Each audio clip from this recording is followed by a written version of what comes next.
नमस्कार विद्यार्थी मित्रांनो, मी तुमचे एज्युकेटर श्वेता चंदनकर तुम्हा सर्वांचे ग्लोबल ऑनलाईन मराठी या युट्यूब चॅनलवर स्वागत करते.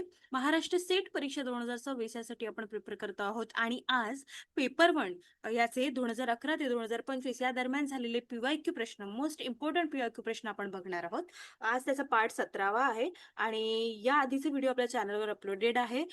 एकंदरीत पीवायक्यू प्रश्न आपण जसे सॉल्व्ह करत जाऊ तसे तसे तुमचे कॉन्सेप्ट क्लिअर होत जाईल आणि त्याचा चांगला अभ्यास सुद्धा होईल. त्यामुळे पीवायक्यू प्रॅक्टिस शक्यतो नक्की करा आणि मॉक टेस्ट सुद्धा द्या जेणेकरून तुमचा अभ्यास होईल आहे. चला तर मग सुरुवात करूया. ग्लोबल ऑनलाईन आपल्यासाठी घेऊन आले आहे महाराष्ट्र सेट पेपर 1 2026 यासाठीचा एका महिन्याचा क्रॅश कोर्स, ज्यामध्ये तुम्हाला लाईव्ह क्लास, रेकॉर्डेड लेक्चर, 10 युनिटचे notes, unit wise MCQs, 5000 plus MCQ series, 50 अधिक मॉक टेस्ट, लास्ट 15 वर्षाचे पीवायक्यू सोल्युशन आणि एका महिन्याची व्हॅलिडिटी सुद्धा आहे. याची फीज आहे 3000 रुपये. आफ्टर डिस्काउंट ती 2600 रुपये असणार आहे. आज 25 जून आहे आणि आजच पर्यंत हे ऑफर व्हॅलिड आहे. त्यानंतर जर का तुम्हाला इनरोल करायचं असेल तर तुम्ही दिलेल्या नंबरवर संपर्क करू शकता किंवा ग्लोबल ऑनलाईन ॲप प्ले स्टोरवरून डाउनलोड करू शकता. पेपर 1 सोबत आपल्याकडे पेपर 2चा पण क्रॅश कोर्स आहे, ज्यामध्ये Marathi, history, commerce, management, computer science, education, life science, library science, chemical science, English literature, political science, economics आणि लॉ आहे. यामध्ये पेपर 1 फ्री मिळणार आहे. एका महिन्याची व्हॅलिडिटी आहे. कंप्लीट 10 युनिटचे नोट्स आहे. 20 अधिक टेस्ट आणि फुल सिलेबस टेस्ट आहे. 25 जून म्हणजे 25 जून पर्यंतच ही ऑफर व्हॅलिड आहे आणि याची फीज आहे 4000 रुपये. जर का तुम्हाला इनरोल करायचं असेल तर तुम्ही दिलेल्या नंबरवर संपर्क करू शकता किंवा ग्लोबल ऑनलाईन ॲप प्ले स्टोअरवरून डाउनलोड करू शकता. चला तर मग सुरुवात करूया आपल्या प्रश्नांना.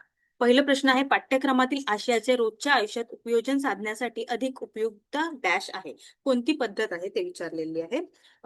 Dash is more useful for applying curriculum content to daily life. दिग्दर्शन पद्धत, प्रकल्प पद्धत, क्षेत्रभेट पद्धत, inquiry method, demonstration method, project method, field trip method की इन्क्वायरी मेथड. तर एकंदरीत पाठ्यक्रम जे असतात या आशयाचे रोजच्या आयुष्यात उपयोजन साधण्यासाठी आपण प्रोजेक्ट मेथड वापरतो, है ना. वास्तविक जीवनातील प्रकल्प मेथड त्यांनी आपण हे करतो. त्यानंतर त्यामुळे आपलं उत्तर काय असणार आहे, सी असणार आहे. दैनंदिन जीवनाशी संबंधित समस्या सोडवण्यासाठी किंवा काहीतरी तयार करण्यासाठी आशयाचा वापर जो करतो आपण ते प्रोजेक्ट मेथडनी करतो आहे. त्यानंतर त्यामुळे आपलं उत्तर काय असणार आहे, बी असणार आहे. समोरचा प्रश्न आहे, हा प्रश्न घटक घटक 1 मधला टीचिंग ऍप्टिट्यूड. ठीक आहे. समोरचा प्रश्न आहे, विद्यार्थ्यांच्या प्रगतीचं देखरेख करून त्या आधारे अध्यापनात बदल करण्यासाठी सर्वोत्कृष्ट पद्धत आहे. This is the best method for monitoring student progress and modifying teaching practices based on that information. Formative assessment, summative assessment, qualitative assessment, objective based assessment. आकारिक मूल्यमापन, साकारिक मूल्यमापन, गुणात्मक मूल्यमापन, उद्दिष्टधारक मूल्यमापन. सांगा बघू. तर हे आहे फॉर्मेटिव्ह असेसमेंट, आकारिक मूल्यमापन. ठीक आहे, ऑप्शन ए असणार आहे. आकारिक मूल्यमापन जे आहे प्रक्रियेदरम्यान केले जातं, म्हणजे युनिट टेस्ट जे म्हणतो आपण, है ना. आपण काय करतो, एका वार्षिक मध्ये कितीतरी युनिट टेस्ट देतो आणि त्याच्याने काय होतं, आपलं प्रोग्रेस होते, आपलं काय चुकतंय ते आपल्याला माहिती होते. ठीक आहे, तर फॉर्मेटिव्ह असेसमेंट यालाच म्हणतात. त्यानंतर येतं समेटिव्ह, हे वर्षाच्या शेवटी होते. ठीक आहे, वार्षिक टेस्ट जे म्हणतो आपण. त्यानंतर आला गुणात्मक. क्वालिटेटिव्ह असेसमेंट जे आहे हे देखरेखीची वेळ किंवा उद्देश याऐवजी गोळा केलेल्या डेटांचा वर्णनात्मक स्वरूपाचा संदर्भ देते. क्वालिटेटिव्ह आलं म्हणजे संख्या यामध्ये नसतात, है ना. क्वालिटी असते, एखाद्या प्रकारचे वर्णनात्मक स्वरूप असतं. त्यानंतर ऑब्जेक्टिव्ह बेस्ड असेसमेंट म्हणजे काय, ते एकंदरीत विशिष्ट अध्ययन उद्दिष्ट मोजण्यावर याचं, एखादे काय उद्दिष्ट आहे तुमचं त्याच्यावर त्याचा भर असते. ठीक आहे, आपलं उत्तर काय असणार आहे, ऑप्शन ए असणार आहे, फॉर्मेटिव्ह असेसमेंट. हा सुद्धा घटक 1 चा प्रश्न आहे, टीचिंग ऍप्टिट्यूड. ग्लोबल ऑनलाईन आपल्यासाठी घेऊन आले आहे 5000 प्लस प्रश्नांचा संच. याचे पुस्तकं 50 सराव प्रश्नपत्रिका यात आहे. सोबतच 2011 ते 2025 या दरम्यानच्या प्रश्नपत्रिका आहेत. युनिट वाईज मॉक टेस्ट आहे. बघा, मागील वर्षाच्या प्रश्नपत्रिका, युनिट वाईज मॉक टेस्ट आहे आणि पूर्ण अभ्यासक्रमावर मॉक टेस्ट आहे.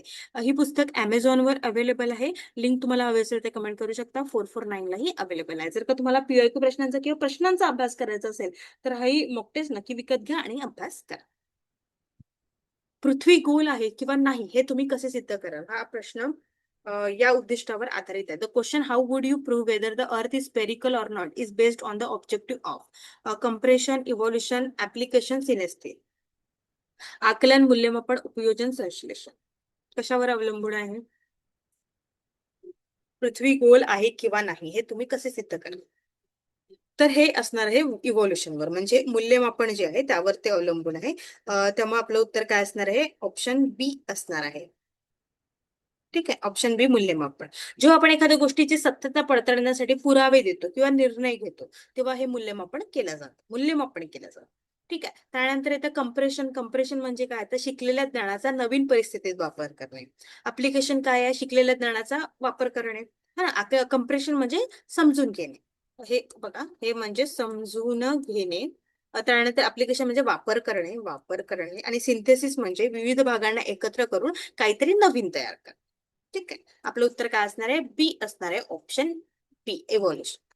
त्यानंतर समोरचा प्रश्न आहे, खालीलपैकी कोणती गोष्ट चांगल्या अध्ययनासाठी अत्यावश्यक नाहीये? Which of the following is not essential for good teaching? Interpersonal skill, communication skill, and attractive personality, knowledge of appropriate teaching method. मानवी संबंध, विषयक कौशल्य, संप्रेषण कौशल्य, आकर्षक व्यक्तिमत्व, योग्य अध्यापन ज्ञान. आपल्याला हे माहिती आहे, है ना? प्रश्न वाचले वाचले आपल्याला बरोबर समजले की काय आवश्यक नाहीये. आकर्षक व्यक्तिमत्व असणं आवश्यक नाही, है ना? बाकी नंतर तुमचं कौशल्य काय, इंटरपर्सनल कौशल्य काय, कम्युनिकेशन कसं आहे, हे सगळं महत्वाचं आहे. नॉलेज काय आहे, तुमचे टीचिंग मेथड काय आहे, हे सगळं महत्वाचं आहे.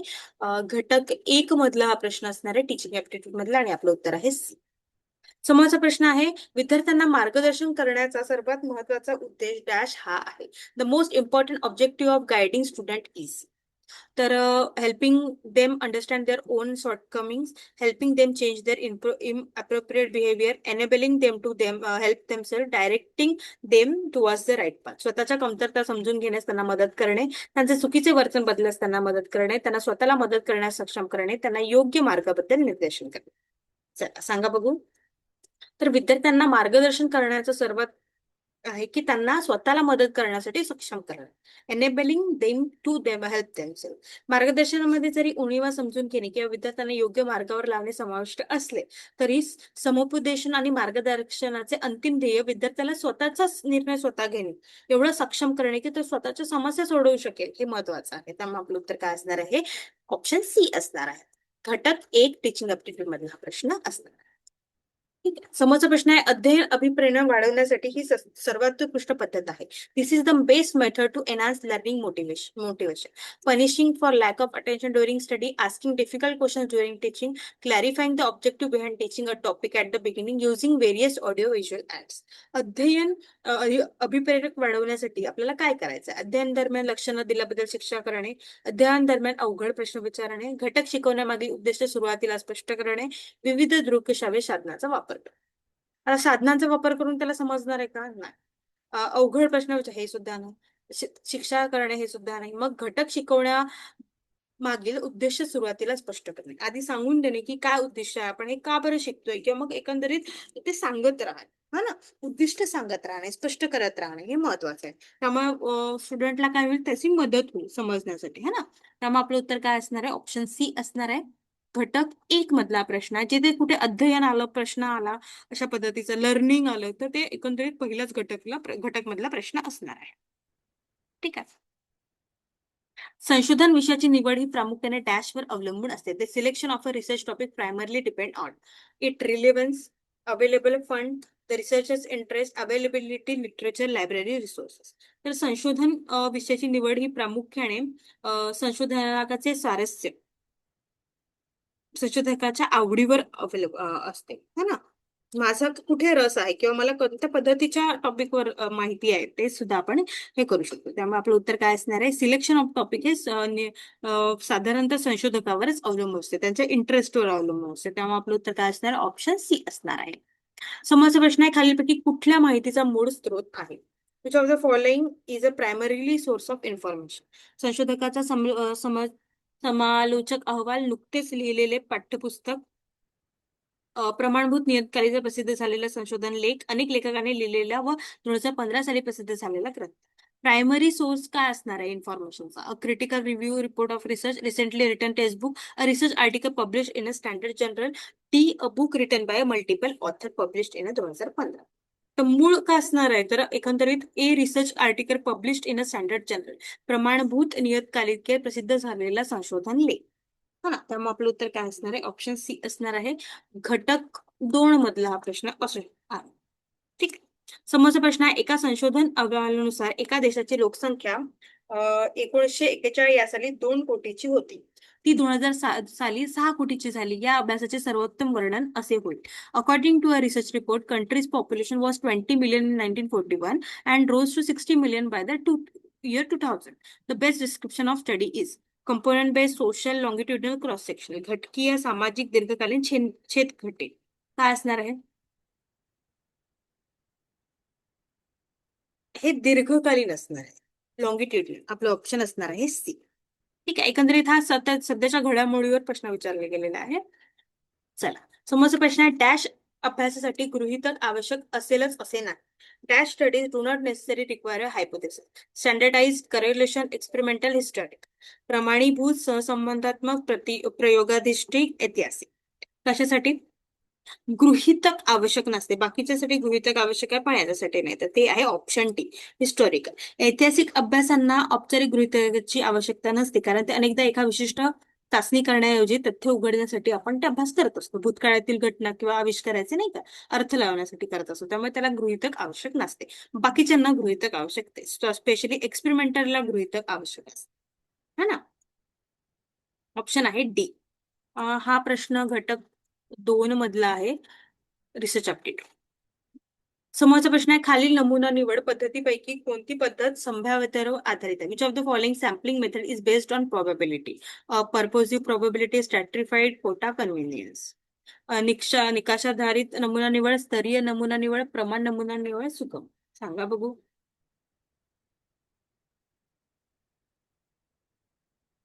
तर हे असणार आहे स्ट्रॅटिफाईड. स्ट्रॅटिफाईड म्हणजे स्तरीकृत जे म्हणतो आपण ते, म्हणजे ऑप्शन बी जे आहे ते आपलं उत्तर आहे. संभाव्यता असणार आहे, संभाव्यता नमुना निवड अशा पद्धती असते ज्यामध्ये लोकसंख्येतील प्रत्येक सदस्याला निवडले जाण्याची एक ज्ञान अशून्य संधी असते. ठीक आहे. जसं की आता पर्पजिव्ह म्हणजे हेतुपूर्वक, संशोधकाच्या विशिष्ट उद्दिष्टावर आधारित झालेली निवड. कोटा म्हणजे काय? तर कोटा भरेपर्यंत, एखादी जर का कोटा असतो ना, 50% इतकं भरायचं आहे, ते कोटा. कन्व्हिनियन्स म्हणजे आपल्या सोयीनुसार, आपण सोयीनुसार सहभागींना सहज उपलब्ध होण्याच्या आधारावर निवड. आता इथे 10 लोक आहेत, हा ठीक आहे, पण माझ्या सोयीनुसार मी पहिल्याला, तिसऱ्याला, 5व्याला निवडलं, ते कन्व्हिनियन्स. ठीक आहे, आपलं उत्तर काय असणार आहे इथे? स्ट्रॅटिफाईड असतं.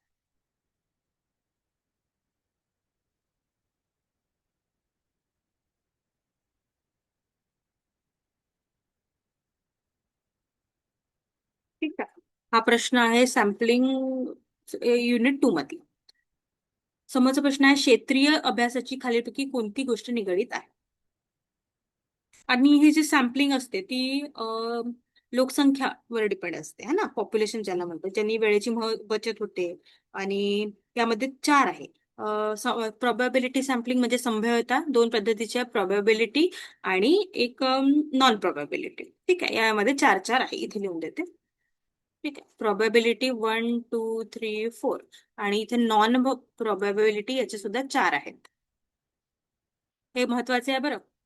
ठीक आहे, यामध्ये संभाव्यता नमुना याच्यामध्ये सिंपल रॅन्डम, स्ट्रॅटिफाईड, सिस्टमॅटिक आणि क्लस्टर. आणि नॉन प्रोबॅबिलिटी मध्ये कन्व्हिनियन्स, पर्पजिव्ह, कोटा आणि स्नोबॉल. ठीक आहे, अशा पद्धतीचे आहे. आपला हा प्रश्न, क्षेत्रीय अभ्यासाशी खालीलपैकी कोणती गोष्ट निगडीत आहे? Which of the following is associated with the field study? Direct reality fact, study conducted outside the laboratory, experimental approach, selective data collection. प्रत्यक्ष वस्तुस्थिती, प्रयोगशाळेतील परंतु बाहेर केलेला अभ्यास, प्रायोगिक दृष्टिकोन, निवडक माहिती संग्रह. तर एकंदरीत क्षेत्रीय अभ्यासासाठी आपल्याला काय आवश्यक असते ते आपल्याला इथे विचारलेलं आहे. तर इथे आपल्याला काय आवश्यक असणार आहे? प्रत्यक्ष वस्तुस्थिती काय आहे, डायरेक्ट रियालिटी फॅक्ट्स हे काय आहे ते आपल्याला आवश्यक असतं. क्षेत्रीय अभ्यासात नियंत्रित वातावरणाऐवजी आपण कोणत्या परिस्थितीत निरीक्षण केले, काय माहिती गोळा केली, ते अभ्यास करा. प्रयोगशाळेचं नाहीये. प्रायोगिक दृष्टिकोन, प्रयोग अस्तित्वात असले तरी बहुतेकदा आपल्याला काय करायला लागते, वर्णात्मक असतात ते. आणि निवडक माहिती याच्याशिवाय आपण एकमेव वैशिष्ट्य नाही. आपलं उत्तर काय असणार आहे? ऑप्शन ए असणार आहे. समोरचा प्रश्न आहे, आणि हा प्रश्न घटक 2 मधलाच असणार. ठीक आहे, रिसर्च अपडेट. समोरचा प्रश्न आहे, दोन व्यक्तीमधील समोरासमोरील संवादाच्या संदर्भात खालीलपैकी कोणते विधान चुकीचे आहे? Which of the following statement is incorrect regarding face to face communication between two individual? घटक 4 मधला प्रश्न आहे. ए आहे, there is a high degree of variety and volume in a verbal sign. B आहे, it is difficult to control non verbal signs और symbol. C आहे, it confusion arises regarding the exact meaning less reliance is placed on a verbal sign. Non verbal signs और symbols R often spontaneous. शब्दरूपे चिन्हे वा खुणांचे प्रमाण व वैविध्य जास्त असते. निशब्द चिन्हे वा खुणांवर नियंत्रण ठेवणे अवघड असते. नेमक्या अर्थाविषयी गोंधळ निर्माण झाल्यास शब्दरूप चिन्हावर कमी विश्वास ठेवला जातो. निशब्द चिन्हे वा खुणा बहुधा स्वयंस्फूर्त असते. दोन व्यक्तीमधला संवाद हे चुकीचे आहे. विधान कोणते चुकीचे आहे ते आपल्याला विचार. आता शब्दरूपे चिन्हे वा खुणांचे प्रमाण वैविध्य जास्त असते हे बरोबर आहे. निशब्द चिन्हे वा खुणावर नियंत्रण ठेवणे अवघड असते. त्यानंतर निशब्द चिन्हे हे बरोबर. सी जे आहे ते आपलं उत्तर विधान यातलं चुकीचं आहे. त्यामुळे आपलं उत्तर काय असणार आहे? ऑप्शन सी असणार. शाब्दिक खुणा म्हणजे काय? शब्द, आवाजाचा टोन यांचा विविधता. ठीक आहे. अशाब्दिक म्हणजे नॉन व्हर्बल, म्हणजे त्याच्यामध्ये आपण शारीरिक भाषा, चेहऱ्यावरील हावभाव यावरून जे समजते ते. ठीक आहे. आपलं उत्तर असणार आहे ऑप्शन सी. खालीपैकी कोणत्या संज्ञापन प्रकारात वेगवान, लक्षणीय आणि विश्वासार्ह प्रतिसाद प्रत्याभरण मिळण्याची क्षमता सर्वाधिक असते? Which of the following types of communication has the greatest potential for eliciting a rapid, significant and reliable response? घटक 4 मधला हा प्रश्न आहे कम्युनिकेशन मधला. Mass communication, group communication, interpersonal, interpersonal. तर मी तुम्हाला सांगून देते. ग्रुपमध्ये, ग्रुप म्हणजे गट जे असतात त्याच्यामध्ये झालेला संवाद. इंटरपर्सनल मध्ये दोन व्यक्ती, किमान दोन व्यक्ती यामध्ये आवश्यक असते. आणि इंटर ग्रुप, याच्यात इंटर म्हणजे तसंच ग्रुप, आणि याच्यामध्ये एक इंट्रापर्सनल येतो ज्याच्यामध्ये फक्त स्वतःशी संवाद आपण साधू शकतो. तर यामध्ये कोणत्या कम्युनिकेशन असणार आहे? तर यामध्ये परस्पर संवाद, जे दोन व्यक्तीमधला संवाद आहे, सी इंटरपर्सनल कम्युनिकेशन हे आहे. तर यामध्ये काय असतं? यामध्ये वेगवान प्रतिसाद मिळतात, सहभागी त्वरित प्रश्न विचारू शकतात, देहबोली, आवाजाचा टोन यावरून सगळ्यावरून खात्री केली जाते आणि एकंदरीत संवाद थेट होते. त्यामुळे आपलं उत्तर काय असणार आहे? सी असणार आहे. समोरचा प्रश्न आहे, प्रसार माध्यमे व बाजारपेठेतील त्यांच्या कामगिरीचा निर्देशक खाली याची खालीपैकी कोणती जोडी चूक आहे? घटक 8 मधला आयसीटी मधला प्रश्न आहे. है ना? Which of the following pairs matching mass media with its market performance indicator is incorrect? Newspaper, circulation, film, box office, television, TV, radio, ROD. तर रेडिओ, आरओडी जी आहे ही जोडी चूक आहे, बाकी बरोबर आहे. न्यूजपेपर सर्क्युलेशन होते, चित्रपट बॉक्स ऑफिस होतं, टेलिव्हिजन, टीव्ही होते. आरओडी हा रेडिओसाठी एक मान्यता प्राप्त कार्यपद्धती निर्देशक नाही, है ना? रेडिओ मापण्यासाठी आपण काय करतो? रॅम, रेडिओ श्रोता मापन, अशा पद्धतीचं. ठीक आहे. ऑप्शन डी असणार. एफएम रेडिओच्या संदर्भात एफएम या लघु रूपाचा विस्तार काय आहे? What does the abbreviation FM stand for? The frequency manipulation, frequency modulation, fidelity modifier, fidelity modulation. काय असणार आहे? तर एफएम चा अर्थ आहे फ्रिक्वेन्सी मॉड्युलेशन, म्हणजे ऑप्शन बी असणार आहे. घटक 9 किंवा 8 मधला प्रश्न आहे, कारण 9 मध्ये कारण की आपण एफएम वगैरे पण तिथे आलेला आहे. ठीक आहे. समोरचा प्रश्न आहे, एक सर्वसाधारण वर्गामध्ये मुले शिक्षकांकडे तोंड करून बसलेली असतात. अशा प्रकारच्या बैठक रचनेमुळे कोणत्या प्रकारच्या संज्ञापनाला प्रोत्साहन मिळते? In a typical classroom student seat facing the teacher, what type of communication does this setting arrangement encourages? विद्यार्थ्यांना एकमेकांमधील संभाषण वाढते व सोपे होते. शिक्षकांना संज्ञापन प्रक्रियेवर नियंत्रण ठेवण्याचा जास्त अधिकार मिळतो. सी, शिक्षक व विद्यार्थ्यांना संज्ञापनामध्ये समान अधिकार मिळतो. डी, बहुदिश संभाषणाला चालना मिळते. Conversation among student increases and become easier. Teachers gain greater control over the communication process. Teachers and students have equal right regarding communication. D, multi directional conversation is incorrect. सांगा बघू. शिक्षकांना संज्ञापन प्रक्रियेवर नियंत्रण ठेवण्याचा जास्त अधिकार मिळतो. बी. ठीक आहे. चला, समोरचा प्रश्न आहे, एखाद्या शिक्षकाच्या दृष्टिकोनातून वर्गातील शिकवण्याच्या संदर्भात प्रतिसाद व प्रत्याभरण मिळण्याचे सर्वात सोपे व जलद असे स्रोत कोणते?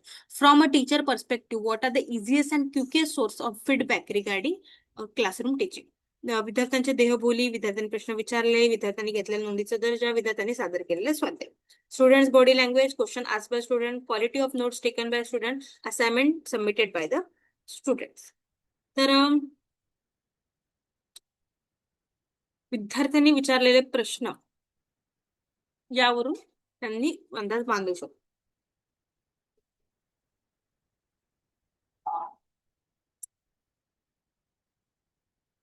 नोट्सचा दर्जा विद्यार्थ्यांची देहबोलीवरून तरी ऑप्शन बी असणार आहे याचा, विद्यार्थ्यांनी विचारलेल्या प्रश्नांवरून. कारण एकंदरीत जेव्हा आपण प्रतिसाद देतो तेव्हा आपण जर का मला समजलं नाही है ना, प्रतिसाद देणे म्हणजे काय, तर तुम्हाला काय समजलं किंवा काय समजलं नाही ते सांगते है ना. त्यामुळे देहबोलीवरून जरी असलं.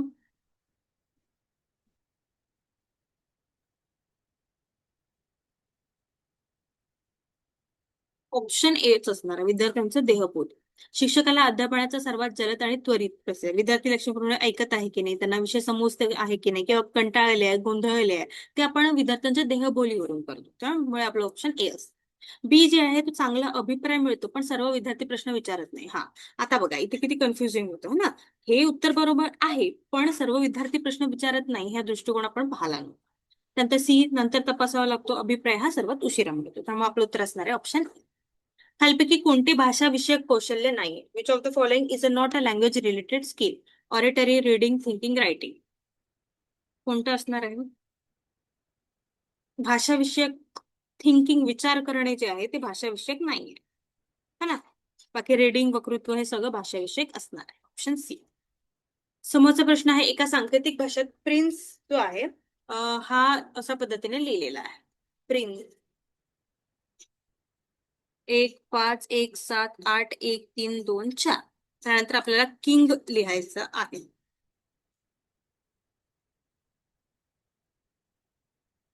पीचं किती आहे? हा 16 आहे. आरचं 18 आहे, याचं 9 आहे, याचं 14 आहे, याचं 3 आहे आणि याचं 5 आहे. म्हणजे काय केलेलं आहे यांनी? एक मायनस केलेला आहे ना.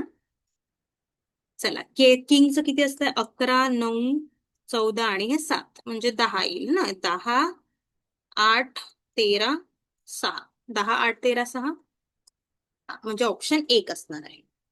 इतकं सोप्या पद्धतीने हे असतं, त्यामुळे छान रिझनिंगची प्रॅक्टिस करा आणि आउट ऑफ मार्क्स मिळवा. समोरचा प्रश्न आहे, निष्कर्ष आणि कॉन्क्लुजन दिलंय. विधान काय म्हणते? माझ्या संघातील सर्व गोलंदाज विकेट घेणारे आहेत. विधान 2 म्हणते वरुण हा विकेट घेणारा गोलंदाज नाही. वरुण फिरकी गोलंदाज आहे. निष्कर्ष 2, वरुण माझ्या संघातील गोलंदाजच नाही. स्टेटमेंट 1 आहे, all bowlers in my team are wicket taker. Statement 2, Varun is not a wicket taking bowler. Conclusion 1, Varun is a spin bowler. Conclusion 2, Varun is not a bowler in my team. आता काय बरोबर आहे ते तुम्ही सांगा.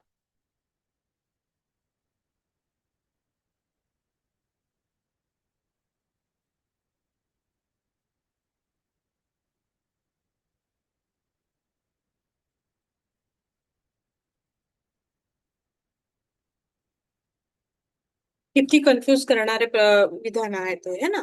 त्यामुळे असे प्रश्न जेव्हा येणार ना तेव्हा व्यवस्थितपणे प्रश्न वाचायचा, कन्फ्युज नाही व्हायचं.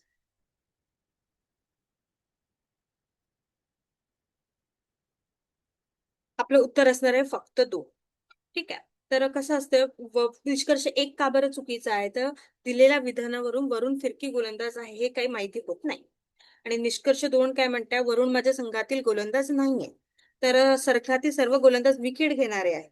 तर वरुण विकेट घेणारा गोलंदाज नाहीये, त्यामुळे उत्तर बरोबर आहे, ऑप्शन बी. ठीक आहे. समोरचा प्रश्न आहे, विधान 1 आहे, सर्व सफरचंद आंबे आहेत. सर्व सफरचंद आंबे आहेत. विधान 2, सर्व आंबे हे केळी आहेत. निष्कर्ष 1, सर्व सफरचंद केळी आहे, काही केळी आंबे आहेत.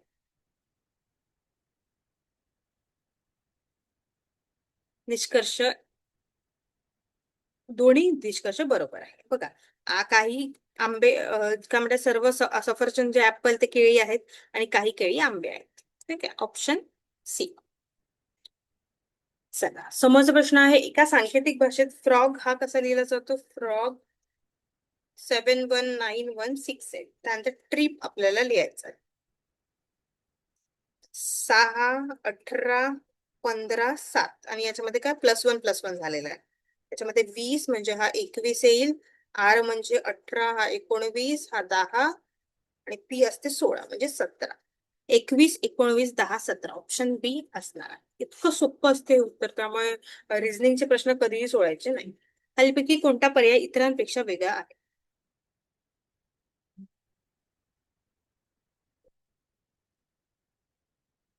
ई एफ जी STUMNLMN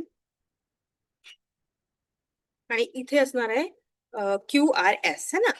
तर या बघा, F पहिले आला मग E आला, नंतर पहिले T आला मग S आला, त्यानंतर इथे L, इथे ML हवं होतं ना, त्यामुळे आपलं ऑप्शन सी असणार आहे. इथे RQS, R पहिले आला, Q.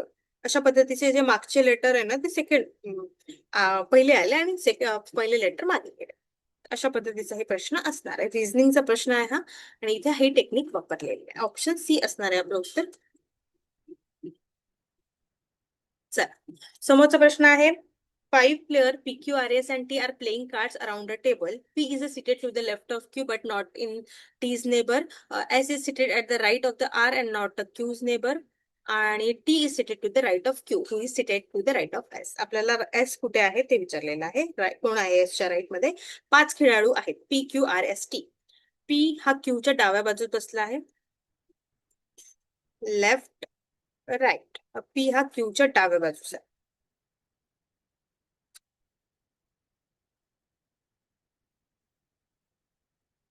ठीक आहे.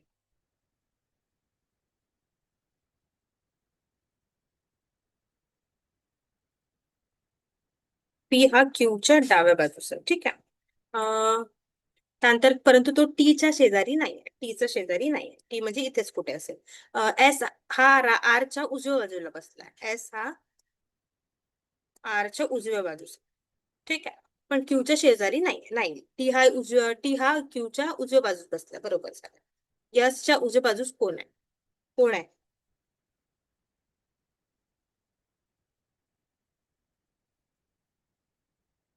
पी असणार आहे. हा टेबल कसा आहे? असा आहे ना.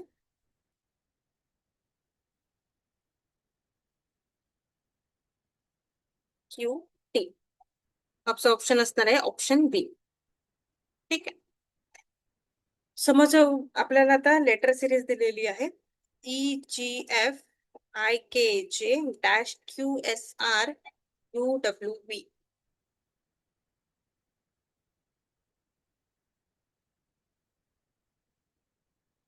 5 9. इथे +4 आलेला आहे.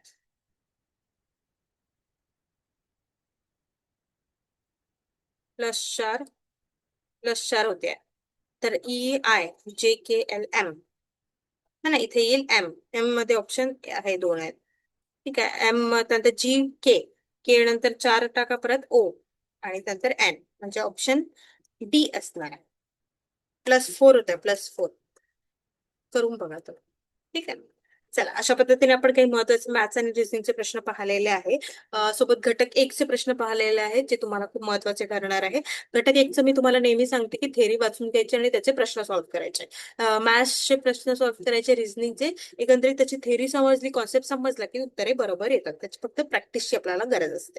ठीक आहे. 5,000 प्लस संतांचं पुस्तक हवं असेल तर ते तुम्ही Amazon वरून मागवू शकता. सोबत क्रॅश कोर्सची लास्ट डेट 25 जून असणार आहे. तुम्हाला एनरोल करायचं असेल तर तुम्ही दिलेल्या नंबरवर संपर्क करू शकता किंवा ग्लोबल ऑनलाईन ऍप प्ले स्टोअरवरून डाउनलोड करू शकता. थँक्यू.